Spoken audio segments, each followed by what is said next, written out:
Hello, everybody. It's Friday night and it's time for the Weekender. One lucky subscriber this week will pick up a bundle of BattleMat goodness from Loke, including the brand new Wilderness books. To win the chance to win, you need to be a subscriber to the YouTube channel, pop a comment below, and if you can share us around and spread the word, that would be great as well. Otherwise, sit back and relax. It's time to distract yourself with toys and games. Your weekend starts now.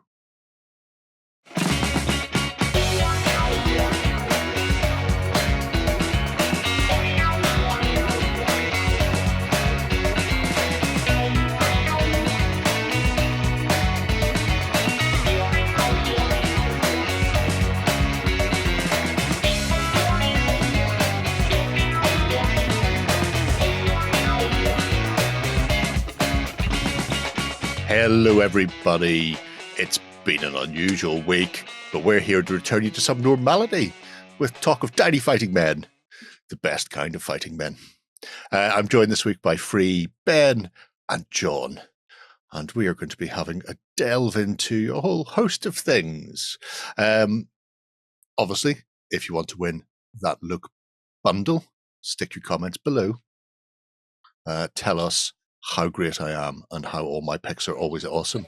You're getting that every week now, Jerry. All of the comments every week. Look how amazing Jerry is every single week now. I think you've got it's costing me a fortune to get those comments in there. But you know, the thing that I quite like was the people saying, "You know what? It's great that you all have such an amazing knowledge of everything that happens in the wargaming world." And I was like, "Yes, we do. Yes. We're underrated. Please give us more subscribers."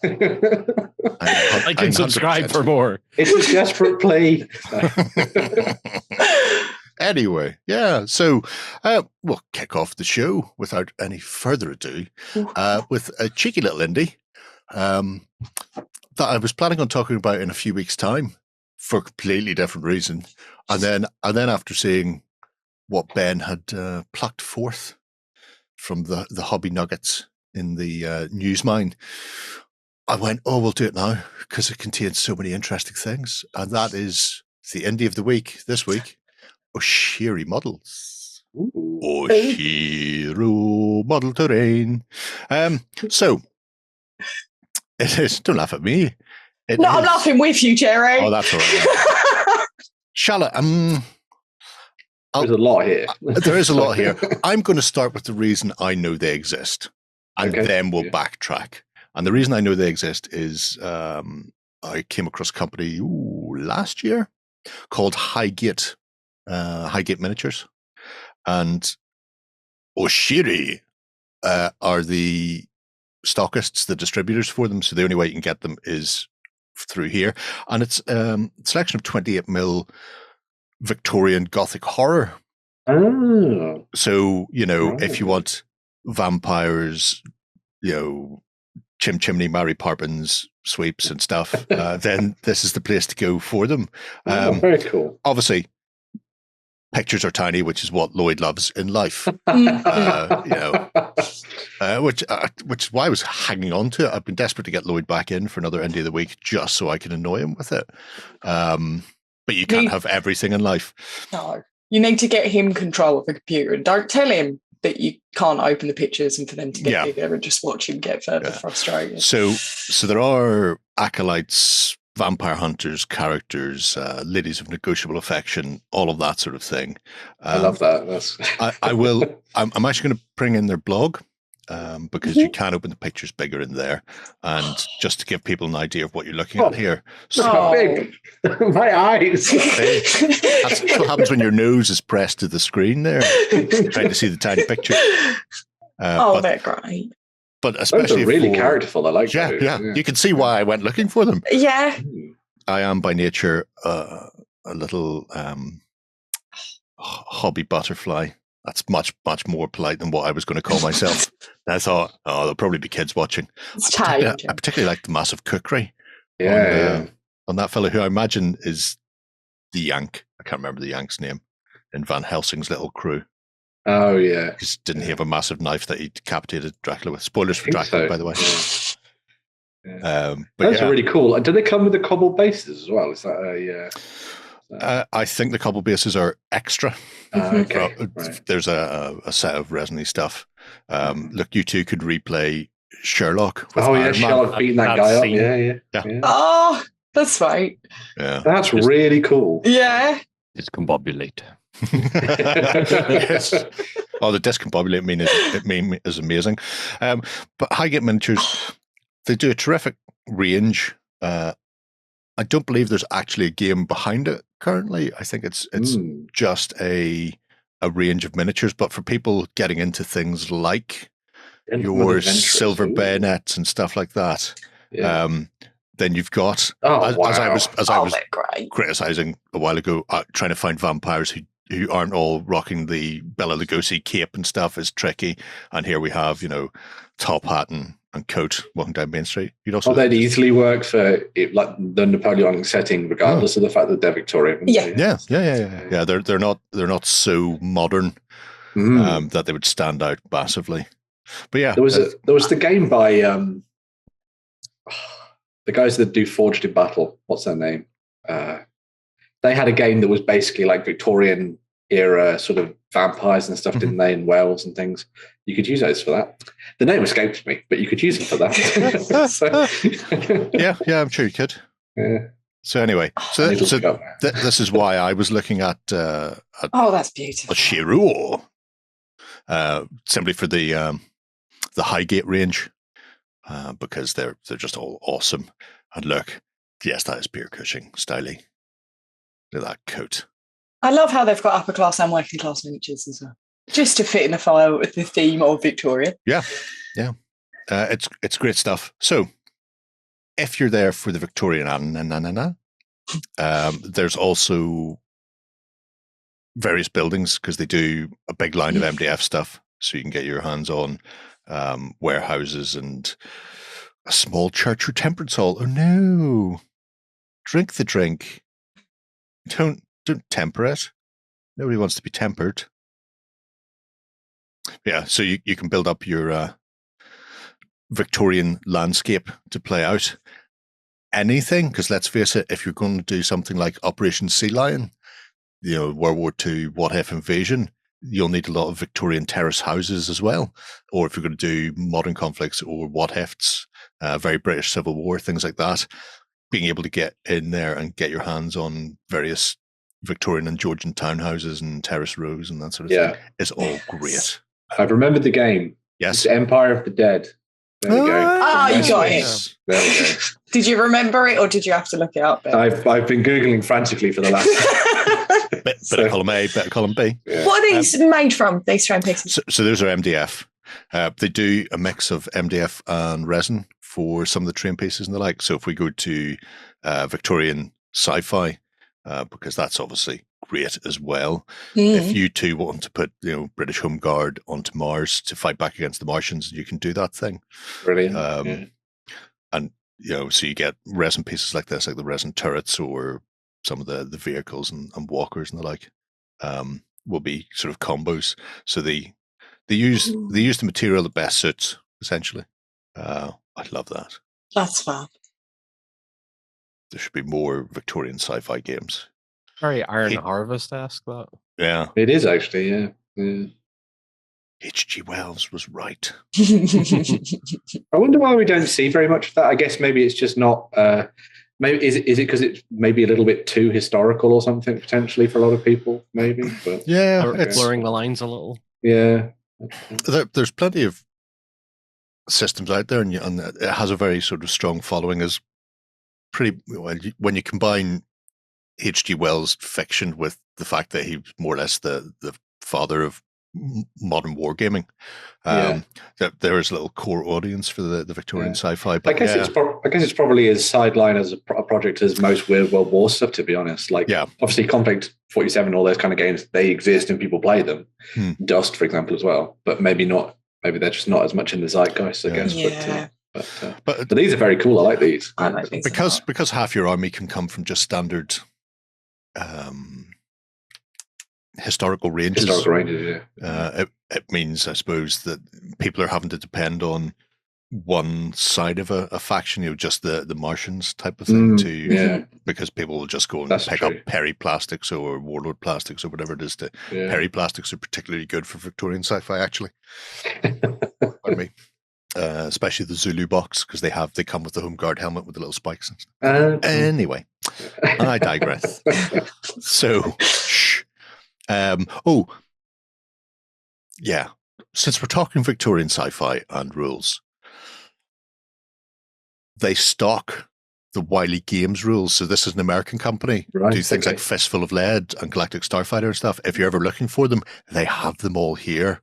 Oh, brilliant. So the Fistful of Lead series, which is all of this, the Tales of Horror and Reloaded, Galactic Heroes, they're like almost 7TV-ish in that they're very light rule systems to play a type of combat or conflict out on the tabletop, so you don't need to spend an age digging through hundreds of pages. And I've been looking for a UK supplier for these for a long time since I heard about Fistful of Lead, because I was very curious as to how it goes. I seem to be going through a bit of a cowboy phase at the moment. I don't know why.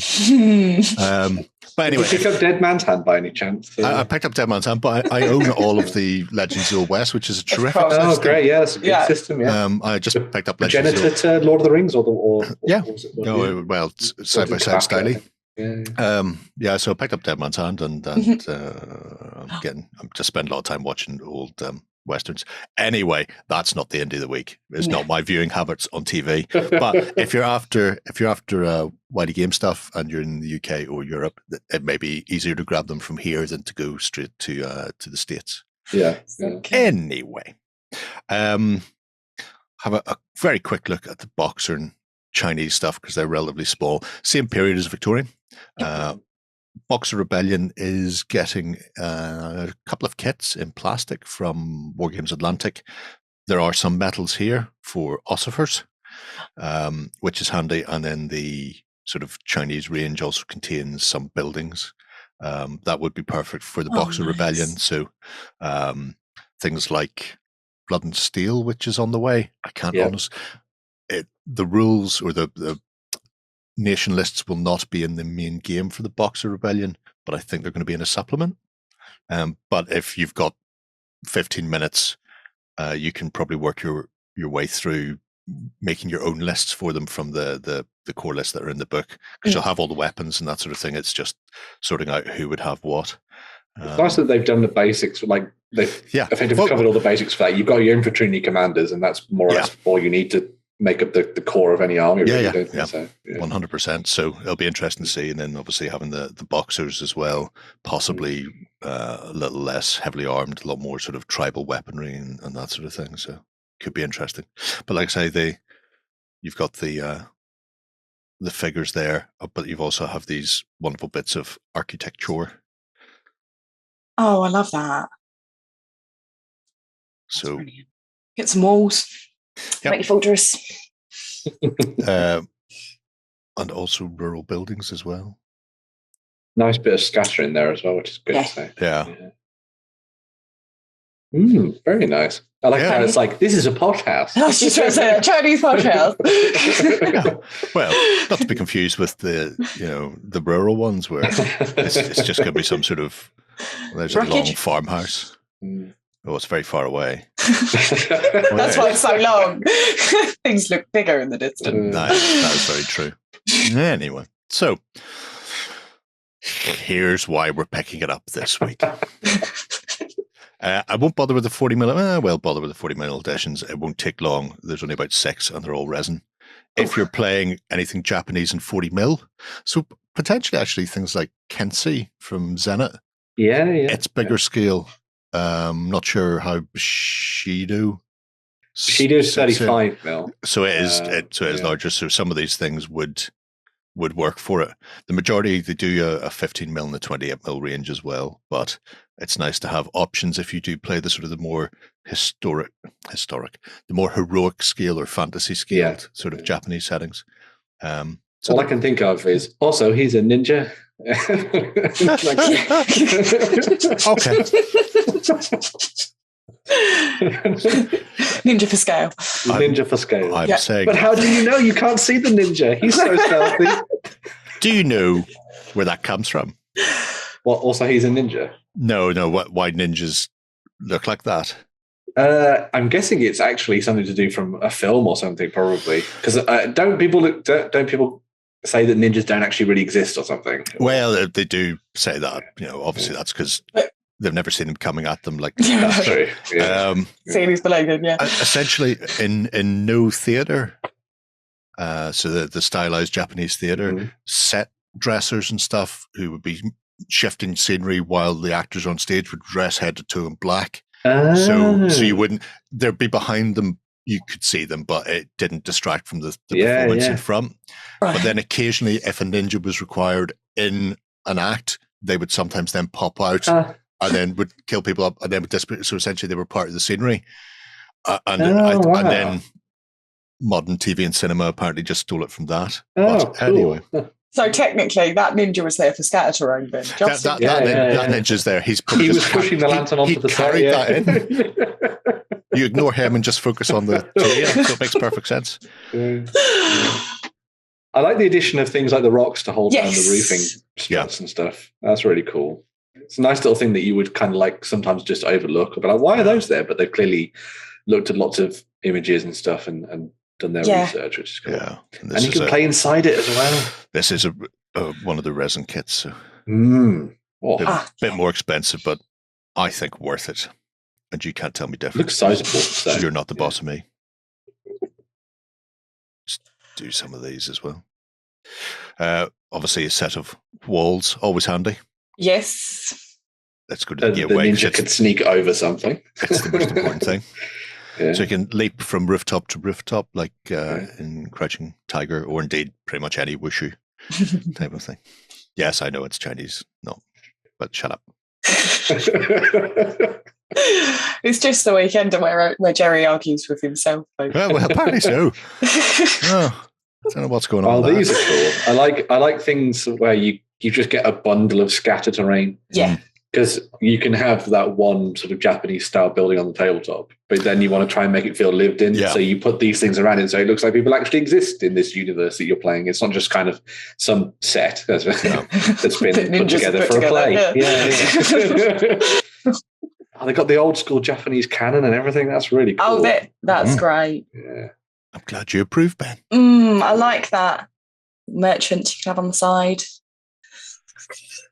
Japanese could also be used for the for Grave for Now's Test of Honor and everything as well. Yeah. Oh, yeah. 100%. Especially because that's more skirmishy based as well. So these kind of things would be really good for that because you could actually, set up a narrative around sort of like samurai fight in a graveyard or something like that. That'd be really cool. Oh, nice. Bamboo palisades, and we'll have a whole set of helmet decorations as well. So these are what you call brass etched. Right.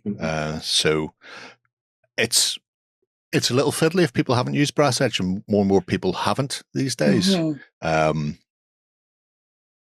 used to see them all the time from Forge World, didn't you? Yeah. They just require a little bit of delicate handling, but I like the fact that you have these things to add a bit of interest, especially if you're picking up things like Warlords plastics, which can look very samey after a while. Being able to just go in and add the fans or add the kabuto to the top of the helmets and having a variety of them means that you can all of a sudden take that one box of plastic samurai and completely individualize them, which is nice. And you don't need, you can get special bending machines and jigs and stuff for brass edge. Don't need it for those because they're not complex pieces that need to be reformed or reshaped. I like the little temple offering site and stuff for the prayers and stuff. That's cool. Yeah. That's nice. And no game would be complete without a notification board to pick up your quests. Oh, that's fun. Just need to chuck a couple of knives or arrows into that one. Yeah. Those are really awesome. You could just do the if you were very if you were very good, you could put those on. You could put that on with a pen or something. But I would imagine you do that with transfers or something. But 100%, I would do that with transfers. And anybody who thinks I wouldn't would get slapped. See, what you need to do is get one of the injured miniatures, put them here in front of it, so he's off his face on Saki. Oh, there Nice, you go. Or you get your hands on a set of nail stamps with Japanese characters. Oh, and then you yeah, just those stamp would them work. on Yeah. with nail stamps. The more you know. Always a way around it. I've got some of those already, so I'm okay. That's going to be a new Jerry can. It's going to be adding Japanese writing to all your models using a variety of things. Really, you can just get hold of the ones that say "Live, Laugh, Love" on it, but it's fine. What's just that, say a watchtower for soup. ants? It's very far away. Very far away watchtower. Anyway. Very far away from a very small ninja. Larger, so obviously larger wall sections, towers for more proper castle setting. A more castle, yeah. Which is always good to have. That's really cool. Where else? We'll take a wee look at some of these. Ooh, mountain village. Yes. Have a look at the naval. So you've got your little Little boaties. little boats, little junks. Oh, Very little boaties. well, that's adorable. Full kit contains mast, sail, rigging. Yeah, we won't need the full kit. That's how that one goes. The religious setup as well. Oh, that's amazing. I love the little shrine. Yeah. And those things like the Torii gates are just like so quintessentially Japanese. Yeah. They immediately theme whatever you're doing.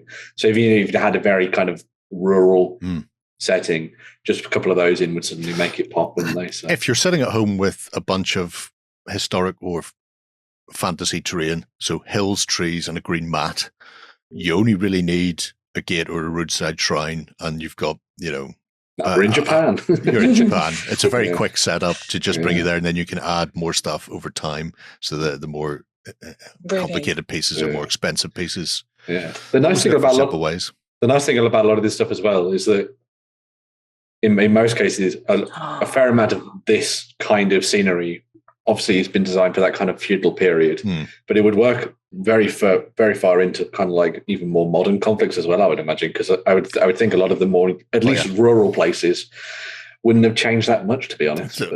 There's a hotel in Japan that the same family has been running for something like 1,400 years. Same building. Wow. It's just been constantly occupied. So, take care of your stuff, and it will take care of you, apparently. Yeah. I really like these houses. You can have outlaws. You could put these anywhere in Tiberius, presumably, anyway. Yeah. Begin the dry brushing. Yes. Frantic dry brushing. Get a big brush. I'm going to kill all those and go back to my Japanese and have a look at the little teeny tinier ones, because they do a set of 15 mil as well if people are in for that scale. You did go quite nicely with because we looked at some Japanese in 15 mil, didn't we? A couple of weeks ago. From a 3D printer. Yeah, last year I think it was. Yeah, those will work very nicely with those. Yeah, they're very highly detailed for 15 mil as well. No, nothing in there yet. It's being remastered. So yeah, don't worry, they'll appear eventually. Maybe some of the other stuff we've seen wasn't actually very small pictures; they were just 15 mil things far away. That's really, I love it when you see it all sort of like set together like that. So there's plenty of 15 mil stuff there if people are interested, and they seem to be extending that line. They've also got a 6 mil section, but it's more the same but tinier. So interesting stuff for Japanese. We didn't get into the sci-fi scatter, of which there's some lovely stuff, and there's also urban, which is more the same. So shop stuff. Again, it's that thing of like, you want to try and make a lived-in tabletop, don't you? So having things like these are great. So you get some of those foreground buildings or something, and then you stick these in around them, and suddenly you've got a really cool little skirmishy landscape to fight. With so many games requiring, relatively dense terrain, line of sight blocking and that kind of thing, Stargrave and stuff like that. If you've got open lines of sight, then you've got one. Whoever wins first roll gets the game, essentially. So scatter is great. It's always good to have scatter, and it's always good to have weird and wacky things like their little Cool. Wheelie walk and That's grab it or anything. awesome. Oh. So I imagine they do the cargo containers that it would then latch onto to pick up. If not, I'm sure you can find some boxes somewhere. Lifter dropper. That's very Thunderbirds looking. Isn't it? It Oh, it's is. amazingly good. I mean, it's what everybody in life wants. Comes in parts. Interesting. Man, these are cool. That could easily be something in Star Wars as well. Really? I mean, those. Well, yeah. there's two rebels beside it. Yeah. I was like, oh look, they look like rebels. Yeah, they look like rebels. And then when it's painted grey, all of a sudden it looks very Imperial.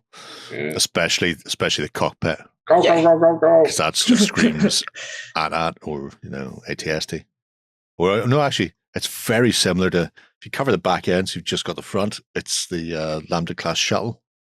Yes, actually. Yeah. Yeah. That's really neat. Thank you, other Jerry. But yeah, so there you have it. That is Oshiro model terrain. Well worth checking out if you're interested in anything from the Orient, but also plenty in there for sci-fi, fantasy, and gothic horror fans. I was also going to say, if you've been following our OnTableTop Clips channel, we've actually been putting up the Indies of the Week. I know, we're doing it now. We're clipping those out of the shows and we're putting them up on the Clips channel. So if you've missed some from previous weeks, you can go and check them out as well. So awesome. Cool in the gang. Right, we shall return with the news after these messages. Coming to you from the center of Northwestern Europe. Covering board games, war games, card games, and all that you love. It's the news. Okay, folks, so time for the news, and we're kicking things off with a little bit of the wiki wah-wah. Yes. So the folks over at Warcradle Scenics have put together a new bundle of terrain that's going to be available from the end of February for the March release over on Wayland Games store. So this is the Red Oak terrain set. So this is another big bundle of terrain, a little bit like the ones we've seen before, where they did sort of like an industrial zone and a train station, all that kind of thing. You have a big selection of different buildings. All of these will be available separately in the future, I would assume, as is the case with a lot of the stuff they've done. But this gives you kind of a really awesome sort of Red Oak setting for your games. So Red Oak in the game of Wild Texas is kind of on the frontier, somewhere in Arizona, and it's kind of very close to a lot of the different factions, and so everyone decides to fight over it for control of the town. I picked out a couple of the buildings that you can see here. The ones that I thought added like a really nice narrative element to things. All of them do, of course, but I like the idea that you could have a little jailbreak set up there, which I thought was really awesome. Yeah. There's also the one that I really liked was the crematorium, which I assume does a roaring trade, I would imagine. I particularly like second-hand coffins. Exactly, yes. Yeah. I like ask inside for used boots and all that kind of thing. I thought it was very cool. It's a nice little nod to kind of like the industrial scale of the burning of individuals that I would imagine is going on in the Wild West Texas universe. I can imagine that a fair few ovens perhaps blow up as well, considering all the RX, whatever, that weird chemical that gets introduced into all the systems of all their characters. But, I'm assuming that bit on the right, just at the back of that porch, is where the body's going, because that looks like the little... It's like Blockbuster, isn't it? Yeah.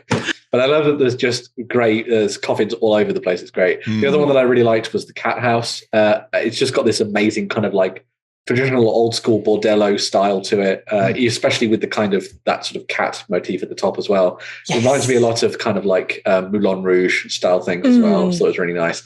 I like the idea that it's actually just a cat house. Yeah. Like a cat cafe. Yeah. Like back in the day, it actually was a bordello, but the madam was so annoyed at the amount of work that which having to be done to fix it every time gangs came in. She basically just turned it into a massive pet emporium. Maybe those pets have been, infused with all the wiggly, weird stuff from the world of Wild West Exodus. But I think that's all they need in the world of Wild West Exodus. Somewhere to go and chill out and play with a couple. Exactly. Hey guys, let's just relax, right? As an enlightened guy with no arms. Where are the cats? I can't pet them now. Some very cool stuff in there. There's loads of other bits. There's the saloon in there, which is good for obviously for a little bit of a gunfight. There's the bridges and everything like that. There's lots of scatter terrain too. There's even like a little prospector shed and everything. So it's got that real. Nice. Yeah. Oh yeah, the bridge is really awesome, especially because all this is like pre-colored as well. So once you get this, it looks like this. So you just got to stick it together. That bridge in particular, it has that kind of wrought iron feel to it. I think it's really awesome. Very Victorian almost as well, actually. But yeah, a really awesome little set there. Obviously, very good for Wild West Exodus. Would also be really good for Mythos as well, if you dive in, because that's all the same scale. You could change things on the signs if you wanted to, or you could just do some Mythos adventures in, the middle of the Wild West. Or Malifaux. Oh yes, Malifaux would be amazing for this. Set this up on the frontier somewhere as well. So we've got some of this in the studio, and it's different colors. Is there a color selection, or I'm not entirely sure. That'd be interesting, because I know the cat house we have is blue. Oh, there you go. So it may be the case. I think we may have just got. I saw some of them, and they were familiar. So maybe it was some pre-colored stuff from back in the day. But some very cool bits and pieces. Time will tell. If you don't have a blue one, unlucky, you can always repaint it. No, that is good though. I love the way that they have come already painted, because it's literally a get it, put your MDF together, and it's on the table ready. There's no faffing around. So if you're not keen on painting up some terrain, it's a good route to go. Definitely a way to go. Sticking with the Wild West, though. From the Wild West further into the Wild West. R.Talsorian Games, the people behind The Witcher RPG and Cyberpunk RPG, they're gearing up to release Haunted West through distribution. So Haunted West is published by Darker Hue Studios, and they're going to be working with R.Talsorian Games to bring the title further to players worldwide. So if you've not heard of the Haunted West, the RPG is huge. Okay, so it places players in a post-American Civil War world, expanding what if within the time period. So players are going to be venturing out to explore as Reconstruction has flourished. So as players do go into the world, they'll be exploring a world of opportunities that's only capped by their imagination. So this game specifically provides a voice to those who may have faltered on passing on their stories throughout history. So focusing on providing a voice for minorities who were whitewashed in American history. So as you can imagine, if this is deemed by the player's imagination, the RPG can be taken down so many different routes. So it really does stand the question, how weird do you like your Western?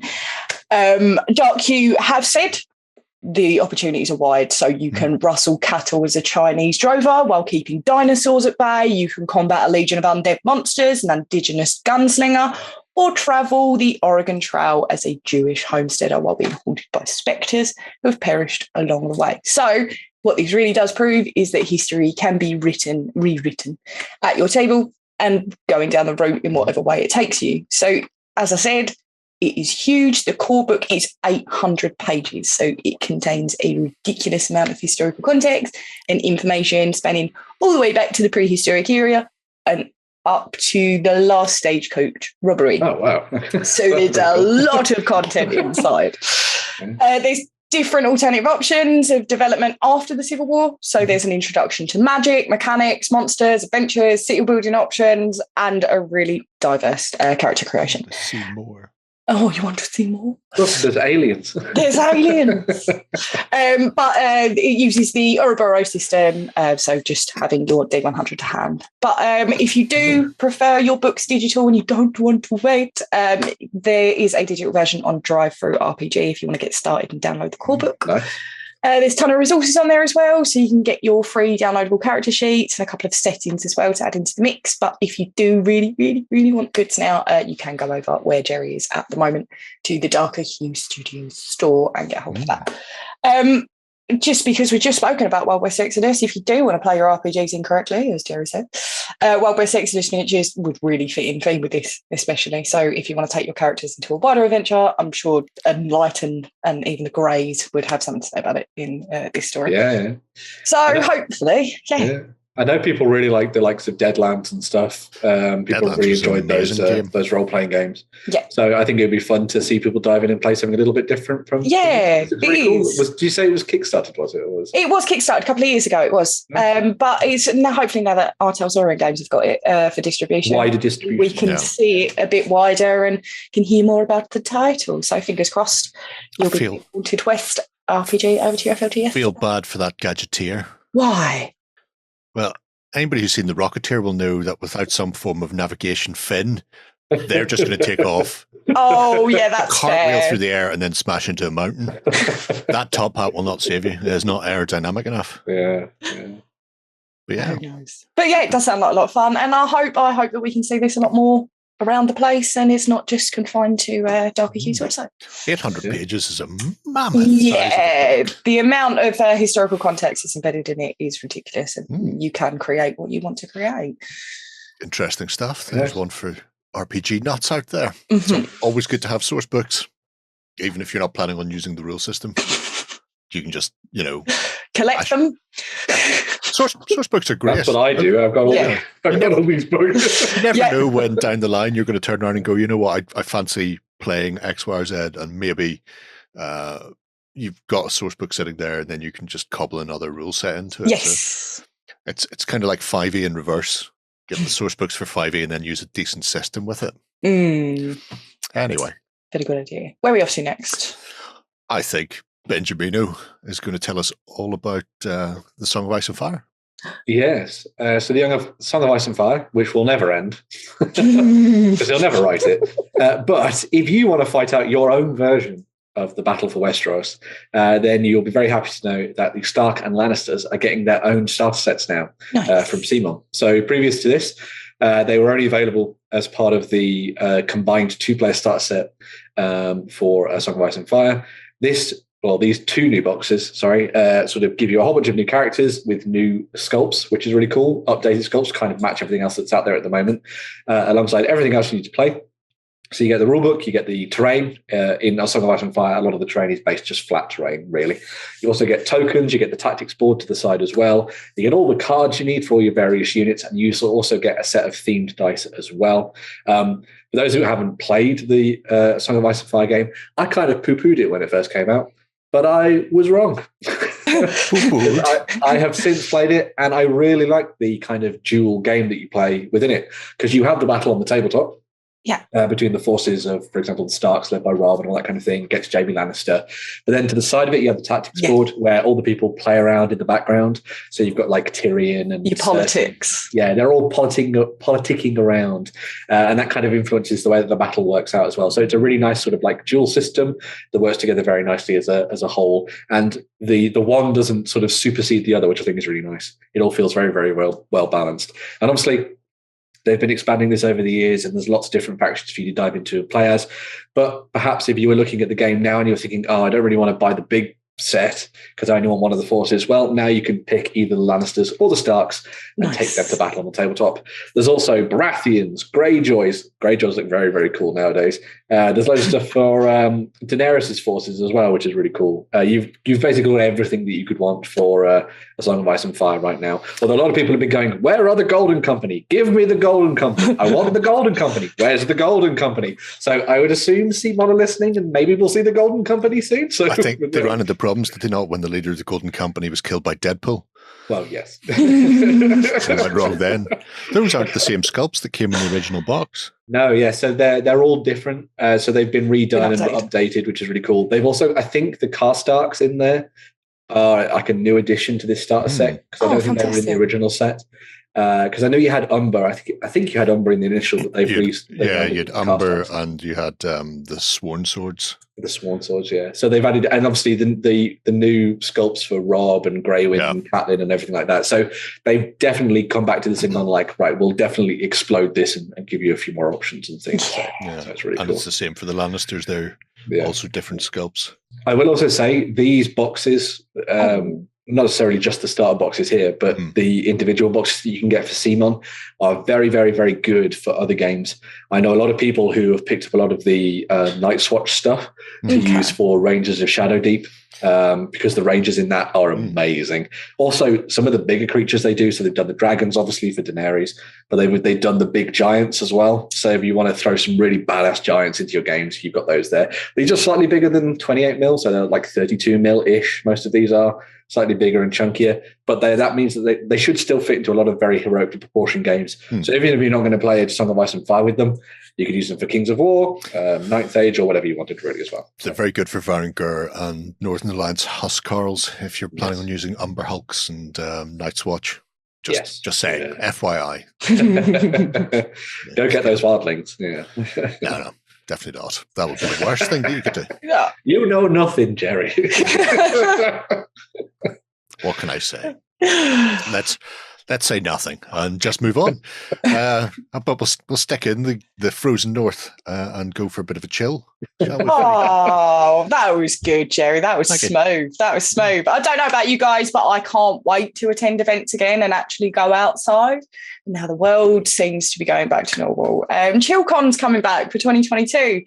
And there's already a ton of stuff to get excited about if you're looking to attend this year. So I've spoken to Steve, who's coordinator of the event, to see what's coming up and what's going to be happening. So on the Saturday, the 20th of August, CHILLCON's going to be taking place in Sheffield. So it's proven to be a chilled con environment, rich in hobby goodness with entry for only a £5. So if you're up to do a bit of shopping to add to your pile of shame, there will be a ton of publishers and creators in attendance. Pile of potential free. Sorry, I forgot we changed that. That was too negative, wasn't it? Yep. Far too negative. Warlord Mantic plus loads of indie publishers have confirmed in attendance. They're going to bring their newest and hottest projects to showcase at CHILLCON. If you like to try before you buy, there is a demo zone available as well. There's publishers providing a chance to play test new and upcoming and unreleased titles. So if you want to get stuck into a bit of competition as well, there's going to be a painting competition that's free to enter with loads of prizes to be claimed for showcasing your skills. If you're looking for a bit of advice on your technique and want to check in some artists in the world of wargaming, CHILLCON's hosting their hobby clinic this year. So there's going to be home to industry painters for you to go and mooch and pick their brains. So they've confirmed there's going to be some Forge World painters, Golden Daemon winners, along with some commission painters to share in their knowledge. So like most conventions, there's going to be an exclusive mini for this one, and Boudica, everybody says it. Well, I'm the only one who probably says it different. Well, it was Boudica whenever I was at school. I believe it's been changed. Boudica now, Boudica. Fritz. Boudica is going to be the CHILLCON 2022 event mini. So if you do want to have this one amongst your swag, make sure you do pre-order your ticket to guarantee that you're going to be in there. So, and that's a Steve. If you see him when you're at CHILLCON, go and give him a hug. He's responsible for this madness. He is the responsible one. But there's loads going on. If you don't just want to stay within the walls and go shopping and whatnot, there is the Viking Villages available. They'll be performing all day. And if you do want to restore your hunger and health, there is a medieval tavern as well. And don't worry, because it is in the UK, they've made it very clear that there is somewhere to restock your cup of tea, so don't panic. If you do pre-order a ticket to attend, there's different ways that you can. So if you want to just get the ticket to attend, you can do that as well. But if you want to dip into swag bag options, they contain products from publishers that are taking part in the event. So you could pay 30 quid for a smaller one, which contains double the amount what's in the bag, and you get your ticket along with it as well. Or if you wanted to go for the bigger one, which is £100, you get all of that, plus 2 starter sets inside it as well, plus obviously your entry to £100. So that is quite cool. So if you are just literally going there to mooch and talk to publishers, talk to people, and you don't want to spend all your time shopping, the swag bag might be a good idea. But it is cool to see that events opening up once again, and I'm quite excited to see it all happen. Very cool. Definitely. And it's not that old a convention. I remember seeing it sort of kick off 4 years ago. What year is this? 4 years ago, I think it was. It started. No one knows what year it is. No. Yeah, no one knows what year it is.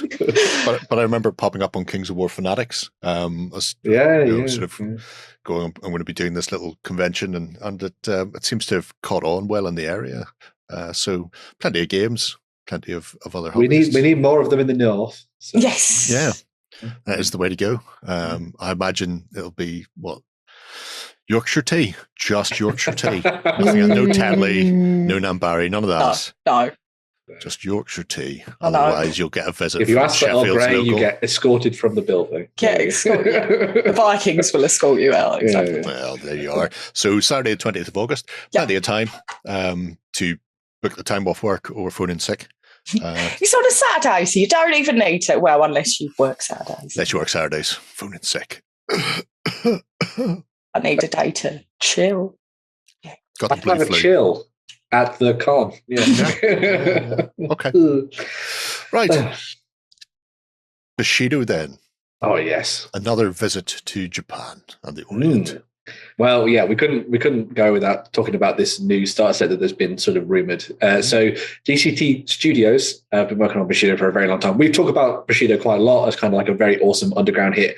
35mm models. They did a lot of stuff in metal. They do some things in resonance things now as well. But there's a new starter set coming up, which is very, very cool. They've kind of done this as like a little tiny narrative box. So you get in the set Kiyozumi Hinadori and Hozumi Koga.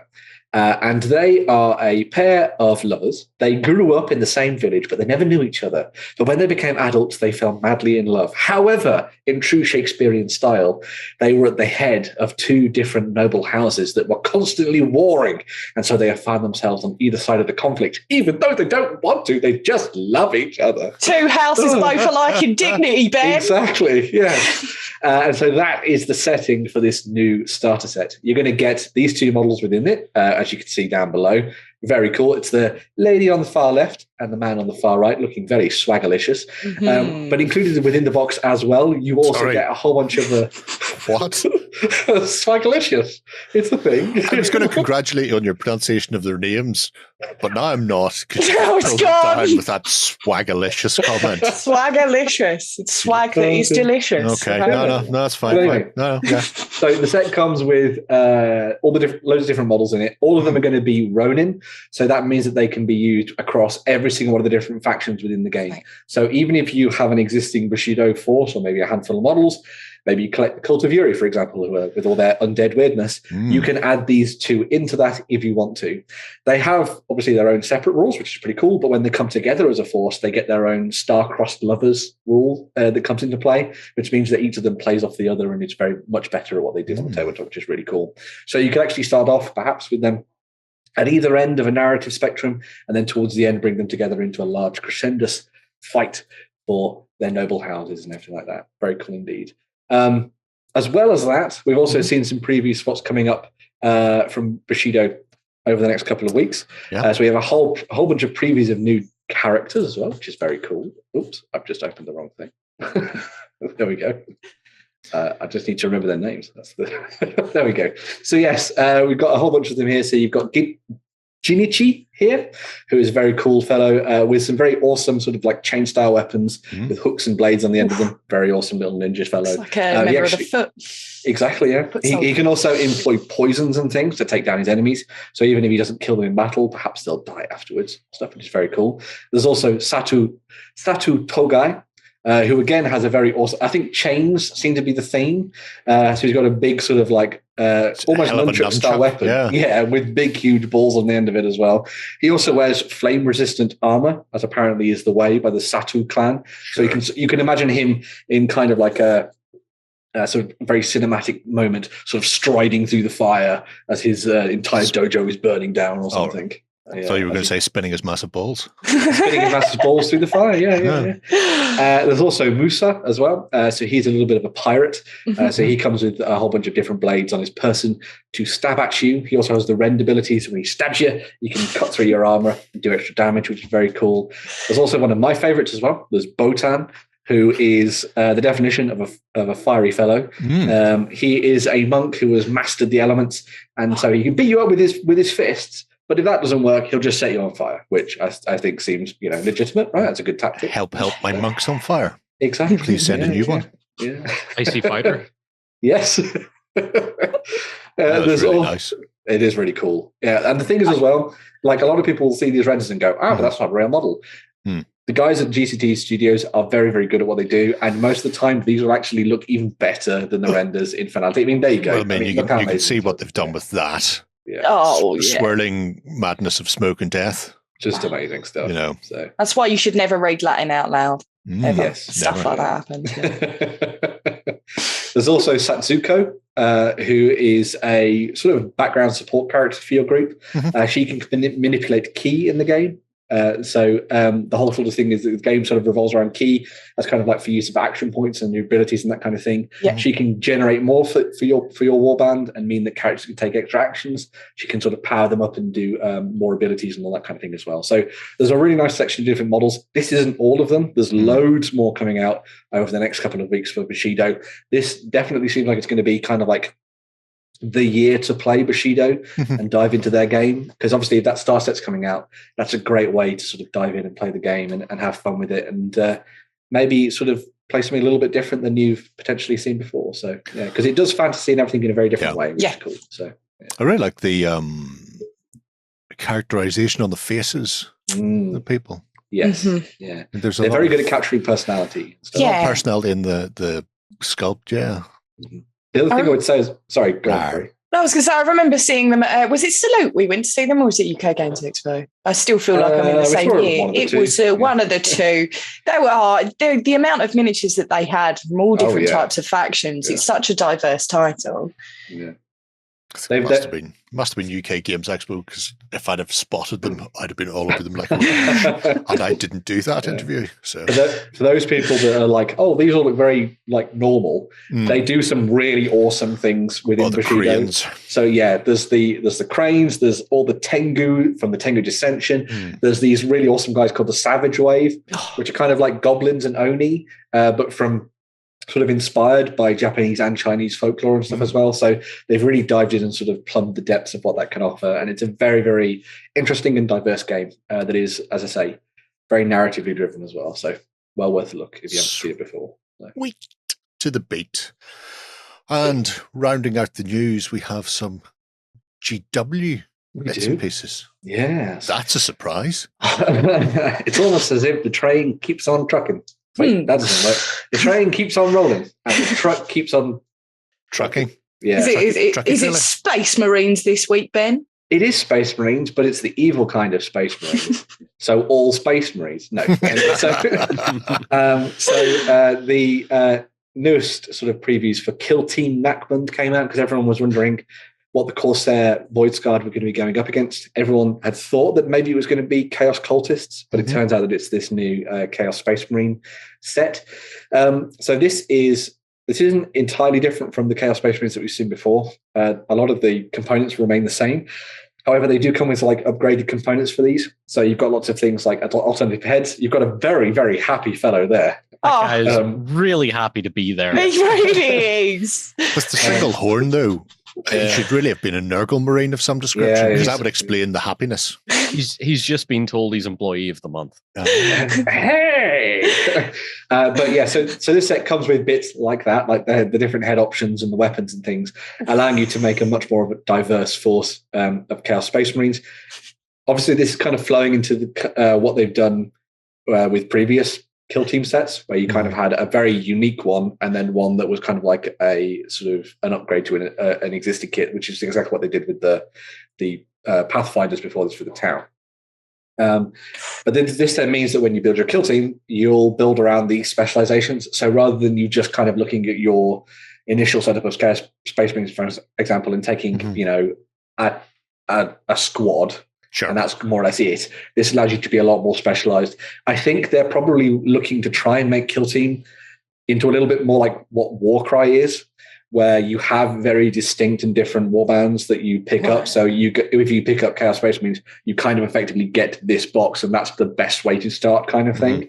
It obviously makes a little bit more sense, at least later down the line, from a monetary standpoint for the gamer, I guess, because you just buy that box rather than having to buy lots of different things to build your kill team. These are all coming together as part of Kill Team Nachmund, which is going to be the new set that comes out in the next couple of weeks.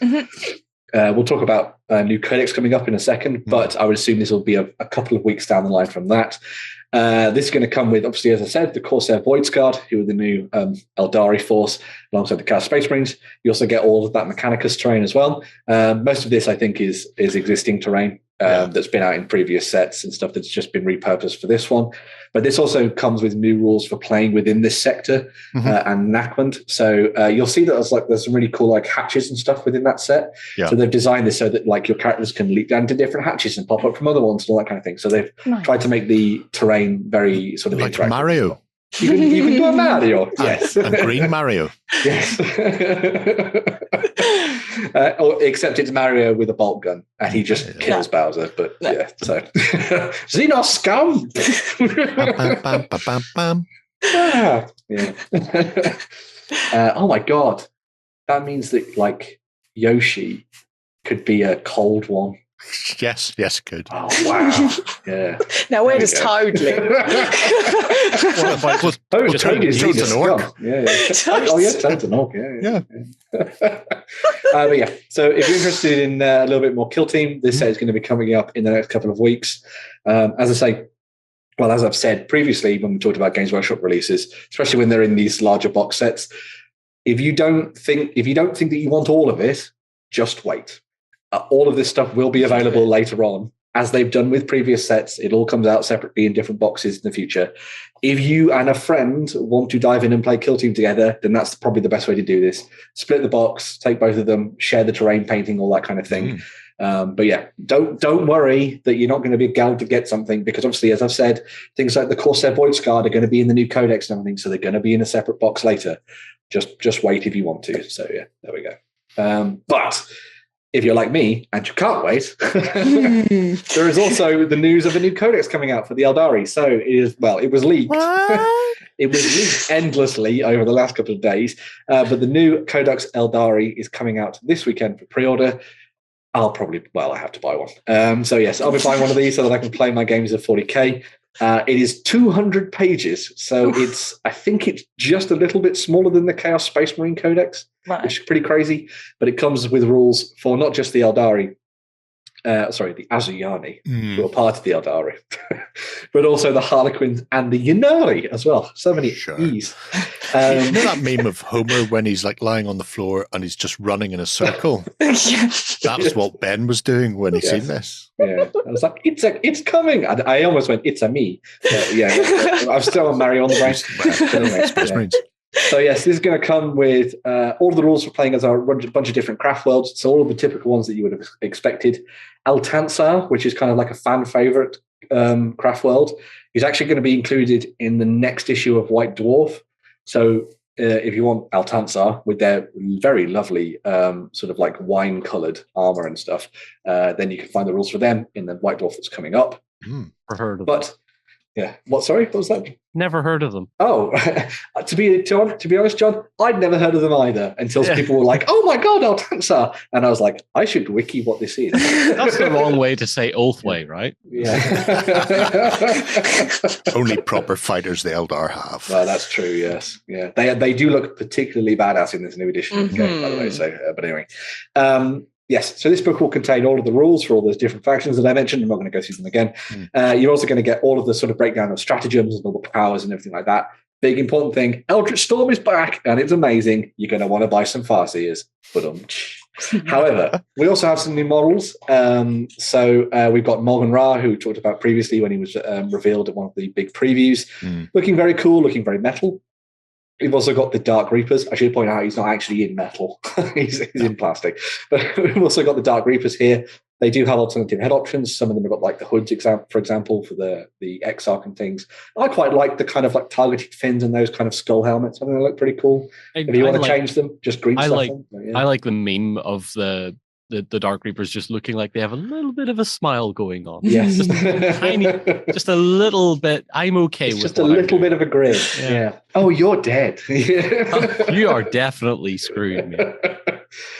You've also got the release of the Eldari Guardians as well. So the new Guardian kit is going to be available, which comes with options to not just make Guardian Defenders as you see here, but also the Storm Guardians, weirdly talking of Ulthway. So the Storm Guardians are going to be in there as well. They're going to have an option to make the Serpent Shield weapon platform. So they get that as opposed to a big gun, which kind of allows them to get into combat a lot quicker. which is very cool. Well, without dying anyway. Yep. And then there's also going to be the new dual pack of Warlocks as well. So these are going to be plastic too. And they're basically getting rid of all of the metal and fine cast stuff that's been there in the past and replacing it with plastic, which is only a good thing. That's what gets your Storm Guardians into combat. Well, yes. One of them. None of this shield nonsense. One of those guys behind them. Exactly. Stealth your way up. But yeah, some really awesome new Warlocks there as well. I'm still not overly sold on the whole kind of unhelmeted Eldar thing. But, no, you just get shot in the face. Yeah, I think in general, I think a lot of the new sculpts are great. For those people who are like, I can't believe that they didn't release everything else and turn everything else into plastic.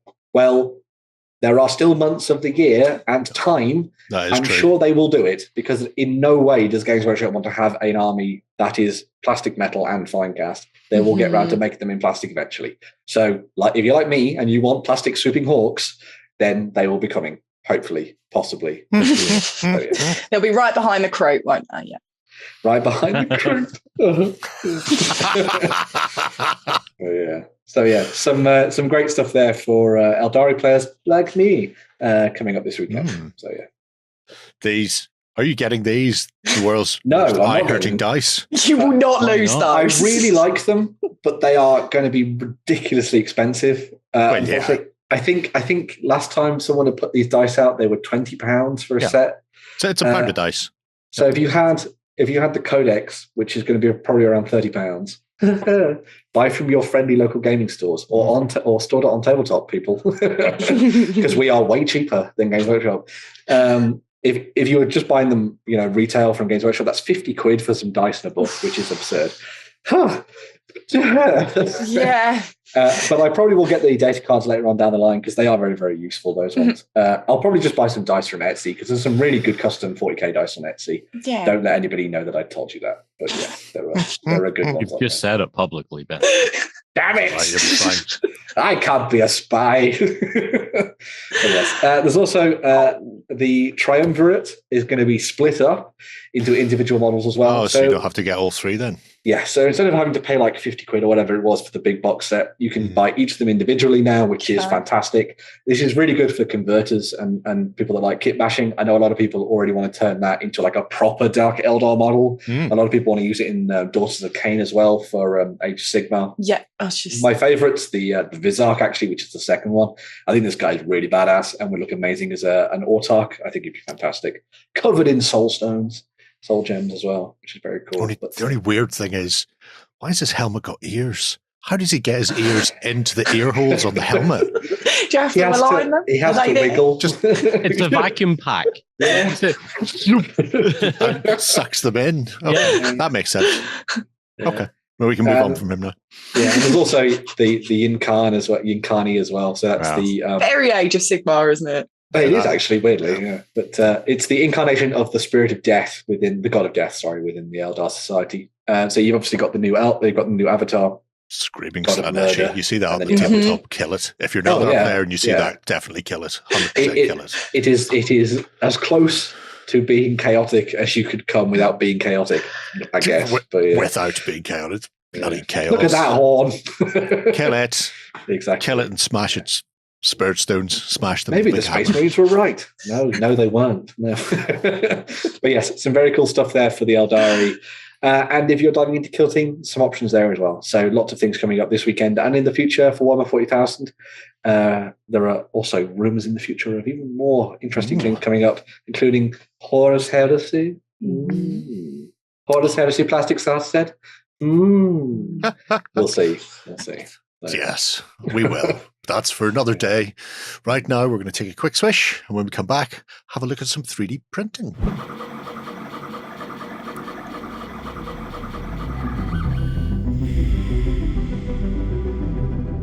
Okay, so we're back, and we're going to be taking a look at some 3D printing, and it's been found by Free. I have been looking through the scopes of my mini factory over the last couple of weeks. And if you have been watching XLBS, you know that I've been building a table from Moonstone at the minute. So in my mind, I thought of a forest and I wanted to provide a fortitude of natural looking houses and trees that I had in my head. I find that there's a lot of old houses that have got stonework into them, and I couldn't find exactly what I wanted. So if you use my mini factory, you know that it can be difficult to find what you want. And I stumbled across a shop owned by someone called Fabio, and it blew my mind. So it's only a small one, but by small, this is it. This is the shop. This is the one. It's glorious, isn't it? Yeah. You need a fan. This is the one. This is the shop. So it's only small. Yes. Yes, it's only small, but they're by small I mean wow. There is a lot of stuff inside it. They may not look like there's a lot, but you can get hold of a whole table's worth for a fantasy village. There's a lot of fantasy stuff in here. I think I paid roughly about £47 for so much terrain. That will fill up more than I possibly need it for. So all of these are really natural looking stuff that you would find in the middle of a forest. You have got taverns, you have got wizard towers, you have got natural elements to add in place. That wizard tower at the back, I am trying to build. That's amazing. It's huge. And they are very, very unique. And I haven't seen anything like this as of yet.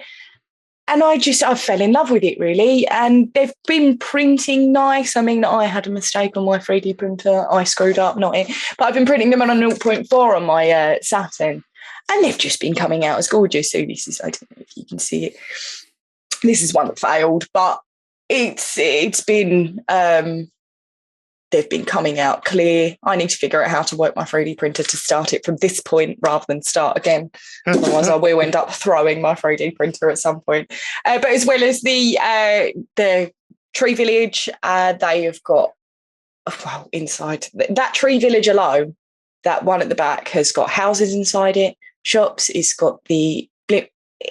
These are all coming up in, you have to build them in pieces as well. So they're like a puzzle almost. So you give loads of different items that you need to print, and then you'll start to stack them up, put them together with loads of bolts. And a pig-driven sawmill. That's what I'm looking at, yeah. That's adorable, isn't it? I really like the just like the center building. I don't know what. If you go on, that sort of that wheel underneath it is amazing. I love that kind of idea. If you go on show more on the left there, on the right there, Jerry. Free's just figured out that she doesn't know her left and right. There will be loads. You can click on them, and that's what's included.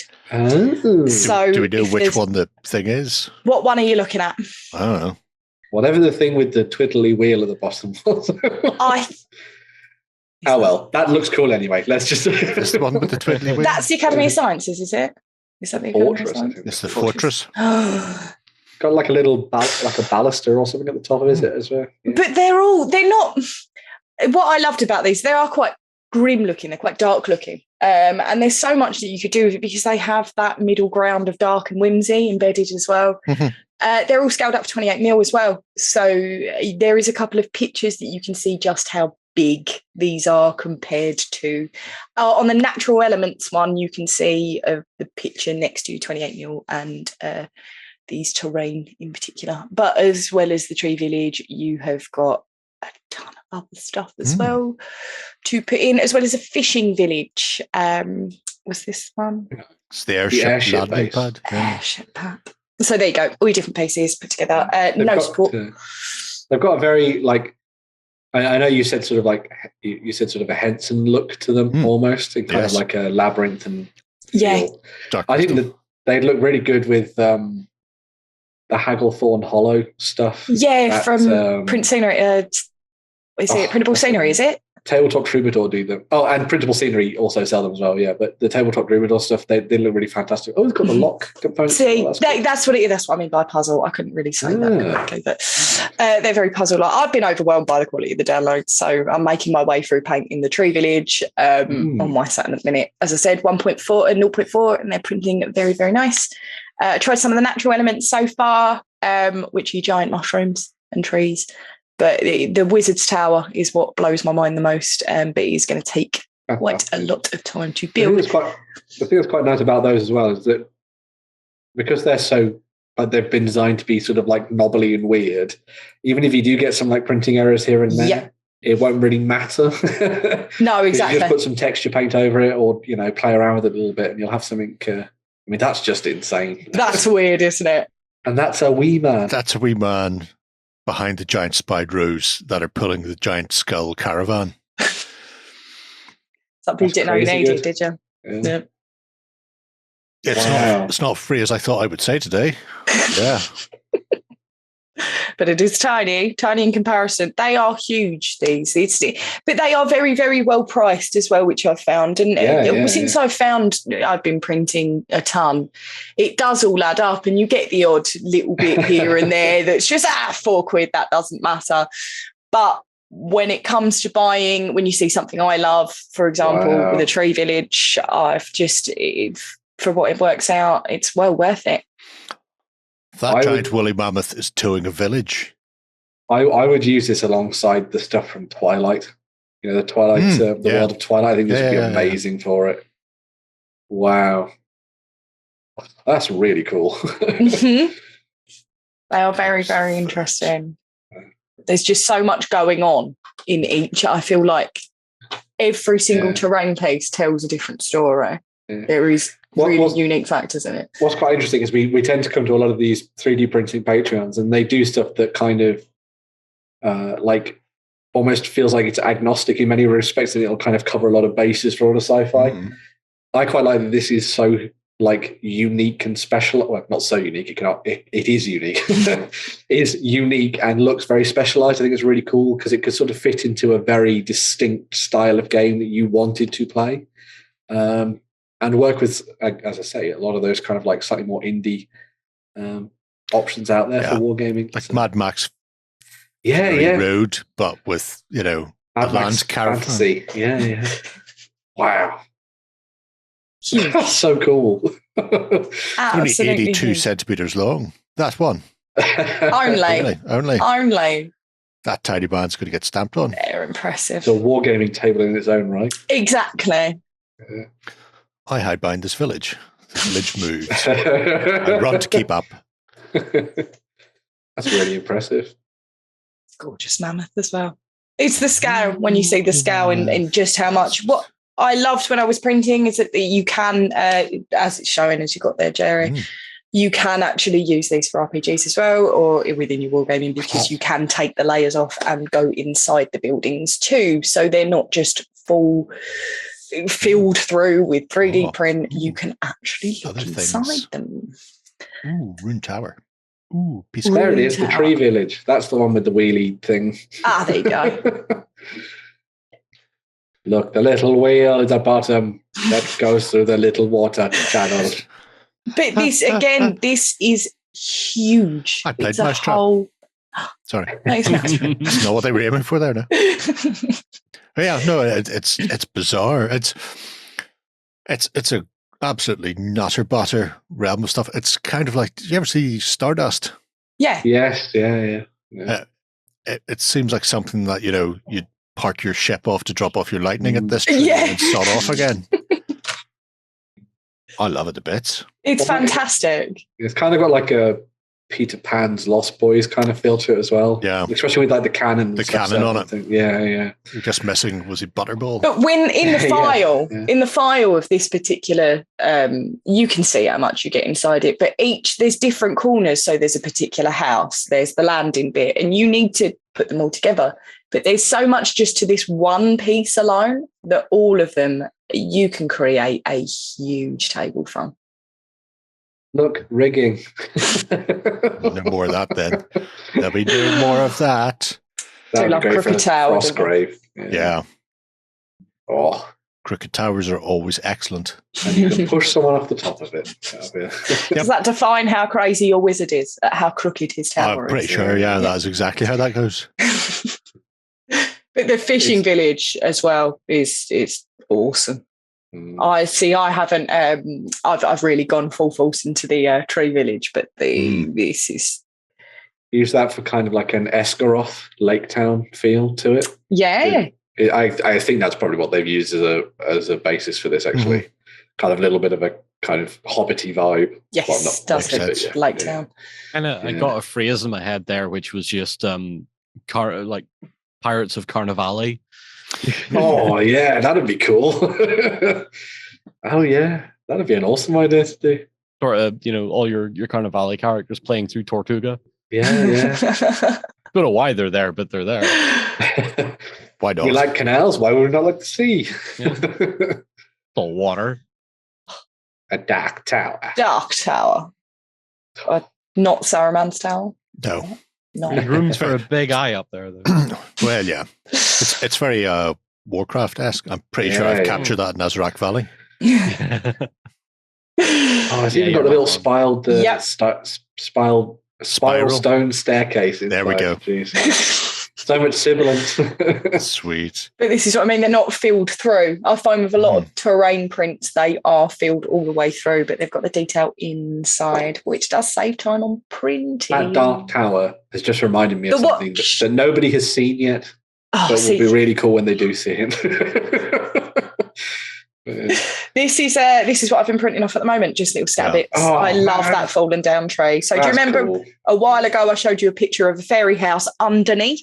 Yeah. So that one at the back, I'll be looking at doing that one with. But they're huge and they are definitely setting the scene. Properly Moonstone stuff, this. Mm-hmm. So this was what I was looking for in my brain. And it found you. Found me. Found my way on my mini factory. Excellent Amazing. stuff. Yeah. Really cool.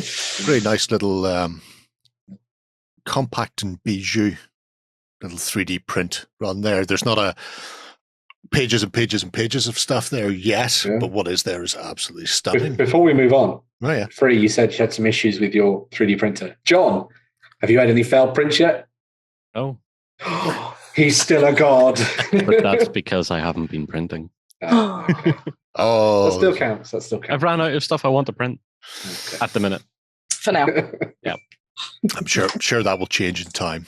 Yeah. Well, there you go. If you're interested, check out Fabio, the most beautiful man in the world, and the ArtePRP on My Mini Factory. Link will be below. Just Google Fabio, the most beautiful man in the world. Did you win one of our prizes? Find out on our prize claim center over at OnTableTop.com. Here we list all our previous prizes and those who have won. If you see your username, fill out the form to claim your prize. All prizes must be claimed within 30 days. Okay, we'll be rounding off the show with some Kickstarters. Or kicking off the show with some round starters. Whatever way it goes. Is that the new crowdfunding platform? Well, why not? Everybody else has got one. Why shouldn't I? I'm just going to have nothing but polyhedral dice sets on it. They make a fortune apparently. Just buy them from Chessex for like a $5 and then sell them on at 50 quid a touch. Anywho, we have 2 Kickstarters this week. I've chosen both. So there you go. We have the Clash of Katanas from Fighting Hedgehog. No way. Yep, I know. What's the surprise? Gary is a backer. You shut up now. This is combo from Fighting Hedgehog for the book and Zenit for the tiny fighting men, although the game itself is figure agnostic. So if you do not fancy the Zenit, I mean, it's a interesting fantasy range with some really nice metal miniatures, bit on the pricier side because they have that sort of fantasy ick to them. But you can lay your hands on samurai all over creation. So you can just pick up the rules if you need to. Clash of Katanas is going to be the last half of the Sengoku Jedi period, which is almost undoubtedly not how that's pronounced. But by essentially just focusing on sort of a 50 to 70 year period at the end when they have the black powder weapons and that sort of thing, they can have a more structured list rather than having to try and cover 14 odd factions across a much larger period. So the game itself, there are a couple of Let's Plays online, but the game itself has resource management, and you've got fatigue, and you've also got a command and control system in the game. So the original Clash of Spears was Punic War, but they've done Rise of Eagles as an expansion, which is early Imperial Rome, and then this is obviously feudal Japan. You will need Clash of Spears to play it. That's the main rules. This is a smaller supplemental book. If you don't, you can pick up the pair of books that you need to play for, I think, like 30 odd quid, 34 maybe. Hang on. I need to scroll down past my pledge. Ignore me. There we go. So the Samurai book is 22. If you've not played before, for 36 quid, you can get the Clash of Spears. So essentially you're getting 2 games. Oh, that's good then. But I really like the figures they've got here. Francisco went through the Zenith line. It's actually a Clash of Spears player is friends with the owner of Zenith. All right. And then went, oh, you know what we should do for Katanas? You should really get in contact with Zenith. And they went, okay, we'll put us in contact with them. So they did. And the guys at Zenith went, yeah, love your game. Love to do something with you. So Francisco went through their lines and went, this would work, this would work, this would work. At the moment, there's multiple pledges. So you can either go for just the books or you can go for books plus clans. And there's up to 4 starter sets, I think, is a bit mad. I'm trying to be very good at the moment. I'm trying to be so good. I'm only getting 1 box of stuff. I mean, by the time it comes out later on this year, August, potentially by that stage, we may already have the plastic samurai from Fireforge. We might do, yeah. And if we don't, I plan on buying all the stuff from Steel Fist Miniatures anyway, because it's like that. You can't, by the time you see this, you can't. Ha ha ha. If you pledge in the first 24 hours, you have a chance to win the things from the basement fortress, just as a nice bit of scenery, which is a really interesting way of doing an early bird. That is true, yeah. Rather than it being just a pledge-based thing. Yeah. Just a wee raffle. But I've been smashing through stretch goals. The PDF will be available very, very, very soon after the Kickstarter ends.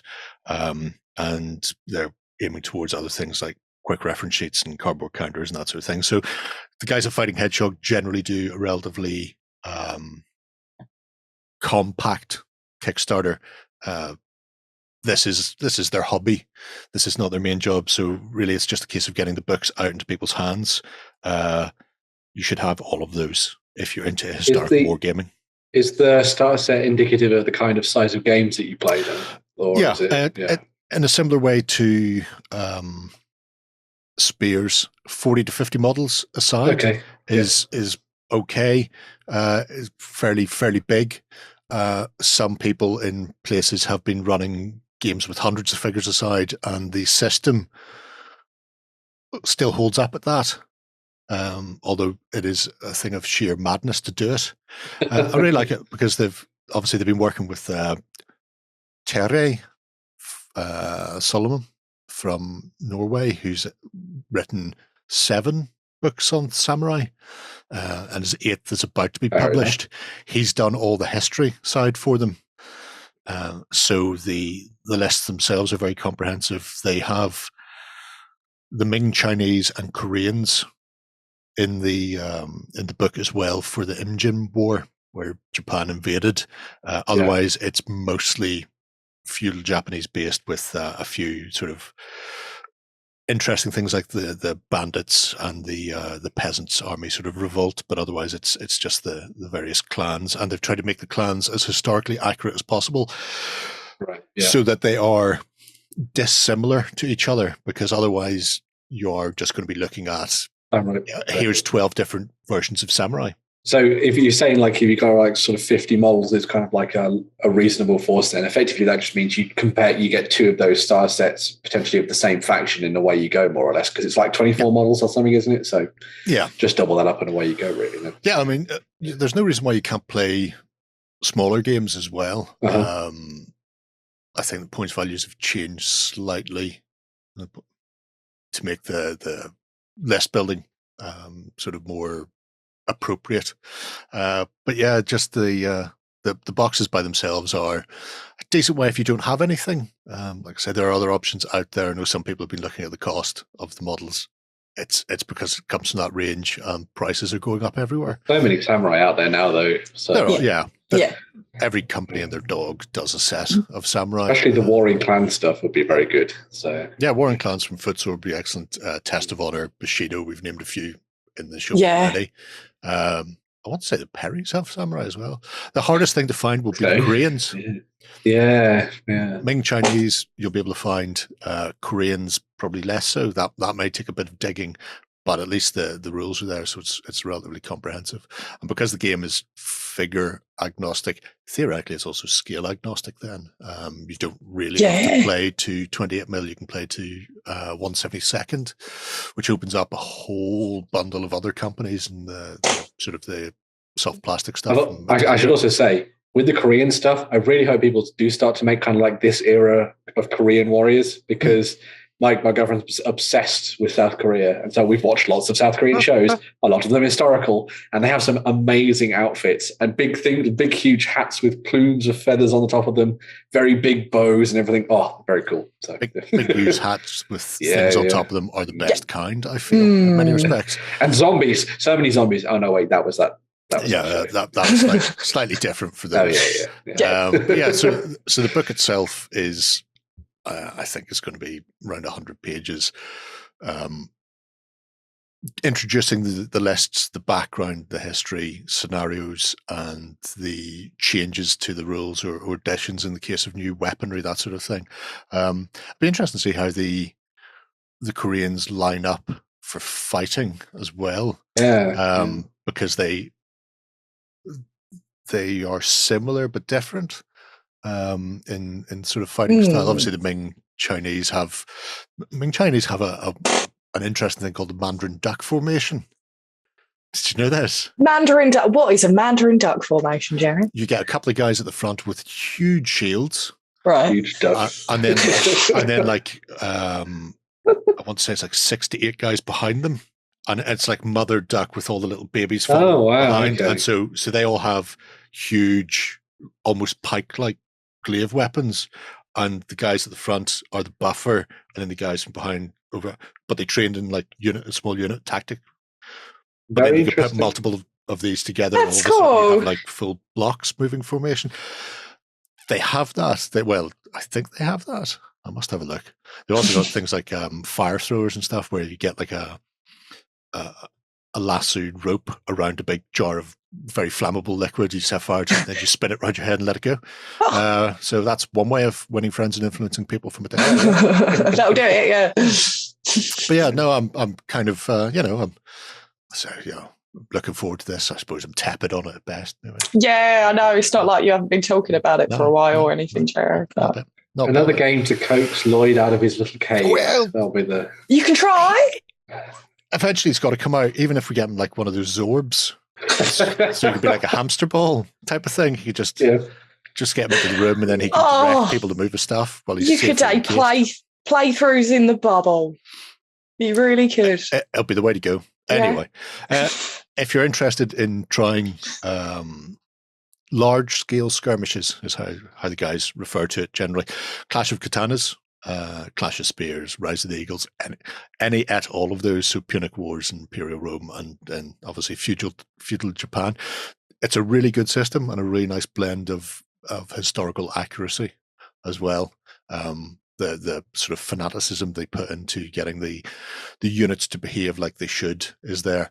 Some things will not be there, because it is large skirmishes or sort of foraging parties, people on the outside of battles. You're not going to get the massed ranks and files that you would see in a big game, so it doesn't reflect that style of warfare, but they make sure that it reflects the type of warfare that they would have taken part in these sort of skirmishes around the edges. So yeah, I'm really looking forward to seeing what else they knock down on that one. There are 23 days left, I think, and well funded already, so I don't have to cut anyone. Jerry's joy there. I know. It was tense for a moment. It was very tense. Yeah. I threatened everyone. Didn't get funded, there would be issues. Yeah. Next up, going from the incredibly historically accurate and specific to the incredibly fantasy, and the non-specific. So, Signum Games have launched Fantasy Commander. I played this with Shay. This is a cracking game. You look like you both had a lot of. Well, I think Yeah. Shay had more fun than you. I think at points. I knew what I was doing. So in that respect, I had more fun than Shay. He won, so in that respect, he had more fun than me.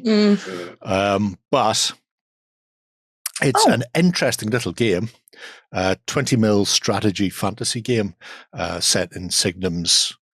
I don't know if they have a specific name for their universe. I'm going to call it Signum. Signum. They already do a large scale skirmish game with these factions. This is totally different. Somebody was actually asking, how similar are they? What are the cards the same? No, the skirmish game. It's not just they've gone, here's the skirmish game, now let's make the skirmish game but smaller so we can play bigger games. It's totally different mechanics. I think a lot of people have compared it to Battle Law, haven't they? I think is the comparison, the old Fantasy Flight game. So yeah, I don't know enough about Battle Law to lore to. I know it's lots of. I know it's small units on a hex map. So because I seen somebody else was comparing it to Memoir. Like, how big are the hexes in comparison to Memoir 44? And they're going, I don't know, never played it. Well. Just because it's got a hex doesn't mean it's all the same game, people. Yeah. Just because a base is a certain shape doesn't mean it's the same thing. But this, there's a ton of miniatures in this, isn't there? There is a ton of miniatures. But you don't need them. But you don't need them. It's two factions. So there's the Undead Sticks, and then I thought this was the Griffarium Empire because I have some. I've got him in 28 mil. Ronald on his Griffin, but actually this is like a splinter. The Empire Iron Nest. The Iron Nest have sort of risen from the fracturing of their empire. But the game itself can be played just as a strategy counter and hex map board game essentially. So they are unlocking things left, right, and center, and it has both a standard multiplayer sort of PvP game, but there's also a solo campaign that's sort of narrative based and kind of like your Total Wars. You start off with a village with 3 farms and then 3 units of conscript spearmen, and as you play through the campaign, you get money and you can choose which things to build, which then allows you to upgrade specific units and equip specific units. And so if you want to change crossbowmen into handgunners, you need a blacksmith or that type of thing. So the solo AI side is very interesting because it has unique elements that aren't in the main game itself, like the town building, I suppose. The actual game then, you've got a card building or deck building component where whenever you recruit a unit for your faction, so like the Imperial Shooters, you can get them in conscript, veteran, and champion level. And points wise, there's not much difference. So like there's a 5-point difference between each section. So you can build very quickly. But it gives you access to 2 different cards, and it will say on it, the shooters can have Jaegers or something else. Can't remember the other. Every time you recruit a unit, you can choose one of these cards to add to your deck. So that's all done at the list building stage at the start. You are capped at 2 of the cards with the same name, though. So you can only ever have 2 Jaeger cards that allow units to ignore terrain.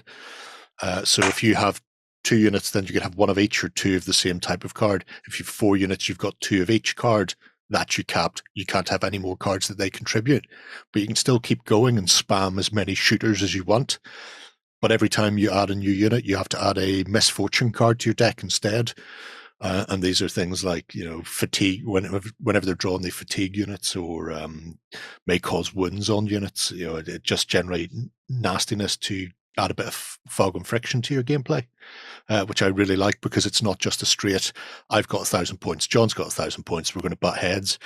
I've got 1,000 points and I've added a lot of cards in that are support cards or healing cards because I know I'm going to take a lot of damage down the line. And John may have gone, well, I'm going to use exactly the same army, but I'm going to take all the aggressive cards. So even if you've got 2 armies on the tabletop that are theoretically identical, your construction of your deck changes. And then obviously the gameplay itself adds a lot to it as well because you've got that it's not quite blind bidding, blind initiative system where you decide what you're going to activate and your opponent does, and then you turn the counters over at the same time, and then that shows you the orders of activation. But it's done within sort of banding, so reds all go first, then greens, then blues. But because you've also drawn those cards, and the card might be something really good, like Dark Nosferatu add a card called Vampirism, Right. which allows somebody to move 4 hexes. So it doesn't have to be used on the card on the unit that provides it.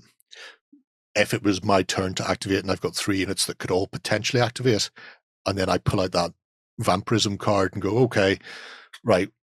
Well, maybe I was planning on using the shooters to shoot somebody in the face, but now I've got the option where a melee unit that was out of range could now actually make it into combat this turn. That might change how I'm going to play through and deploy. Look, Wolfen are on the way. So yeah, there's lots of choices in the game. It's a relatively simple system. It's a donkingly simple system. I'd heard some people in the comments being like, "Oh, this is too complicated, or there's too many moving parts." I was like, people complain that there's not enough complexity, and then when there is a nice, like, well, not overly complex, but a complex game for you to dive into and play around with, suddenly you can play it again, and it's like, okay, okay, can't prove everybody. No, wait, I really can't. I'm trying to find a dice roll because there's a dice roll there. Boosh. Pause. Oh, what the way. That you are only ever rolling that type of dice. There's not attack or defense or anything like that, and you're just rolling the number on the card.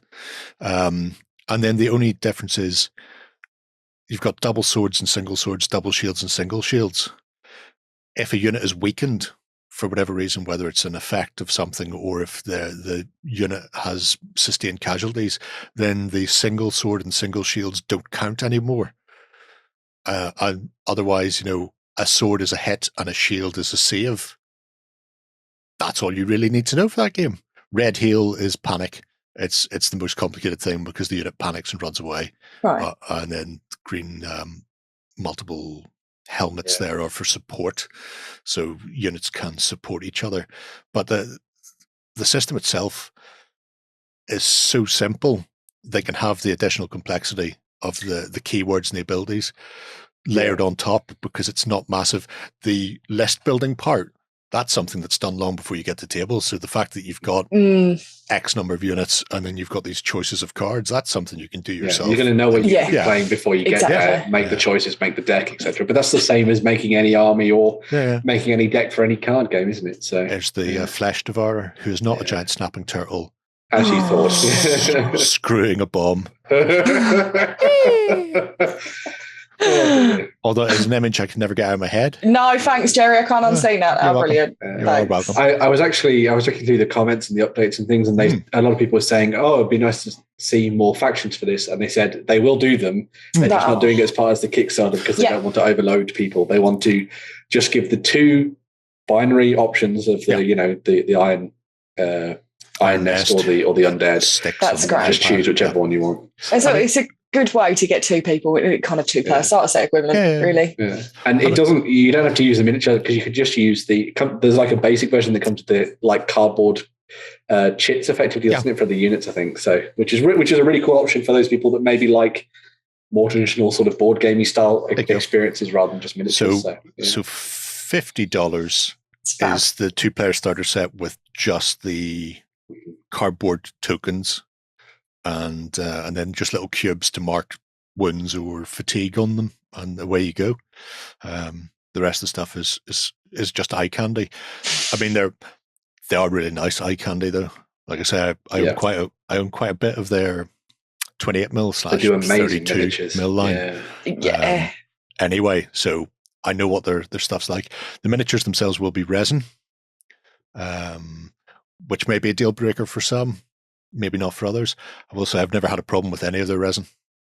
I would assume because of the scale of them, they're all going to be one piece anyway as well. So, vast majority one piece. Where is he? Hydra Boy there. The heads came separately, right, as one bunch, and then they just glued just above the hips. Yeah.